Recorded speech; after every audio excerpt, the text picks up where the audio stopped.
Pemirsa, saya akan langsung mengajak Anda untuk mengenal lebih jauh soal apa sih tramadol itu. Jadi pemirsa, kalau kita lihat di grafik di belakang saya saat ini, sebenarnya tramadol ini masuk dalam golongan narkotika atau psikotropika? Itu pertanyaannya.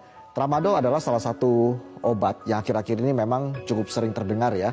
Dalam penggunaannya, tramadol adalah obat untuk meredakan nyeri sedang hingga berat.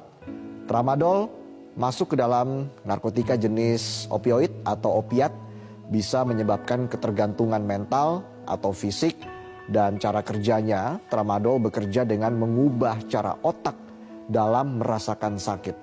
Tramadol mirip dengan zat di otak yang disebut endorfin. Nah, tramadol bekerja dengan cara yang sama untuk mengurangi jumlah rasa sakit yang menurut otak alami, dan obat ini hanya bisa didapatkan melalui resep dokter. Bisa dalam bentuk tablet, kapsul, tetes cair, dan suntikan di rumah sakit. Lalu apa saja sebenarnya efek samping dari tramadol? Yang paling umum adalah rasa sakit dan pusing.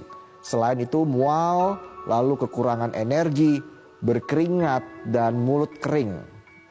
Ada juga efek samping yang serius seperti detak jantung yang lebih cepat, lalu tekanan darah tinggi, halusinasi, hingga koma. Dan efek samping yang juga tidak kalah serius yaitu meliputi masalah pernapasan sangat pendek, lalu juga pengguna mengalami kebingungan dan pingsan. Ketergantungan fisik bisa terjadi saat menghentikan obat, ada perasaan cemas, lalu susah tidur hingga kejang. Seseorang bisa ketergantungan pada tramadol saat meminumnya lebih dari beberapa minggu atau bulan.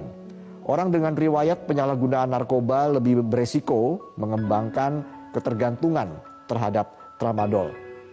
Dan pemirsa, yang bisa mengakibatkan overdosis dan juga kematian jika memang ketergantungan terhadap tramadol ini tidak bisa dihentikan.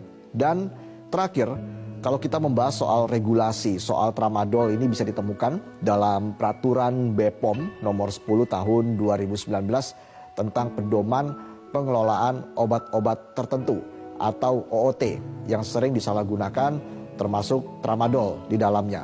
OOT bekerja di sistem susunan saraf pusat, dan penyalahgunaan obat-obat tersebut bisa menyebabkan ketergantungan dan perubahan khas pada aktivitas mental dan juga perilaku. Nah, pemirsa, itulah tadi penjelasan singkat kami soal tramadol, dan semoga penjelasan tadi bermanfaat untuk Anda.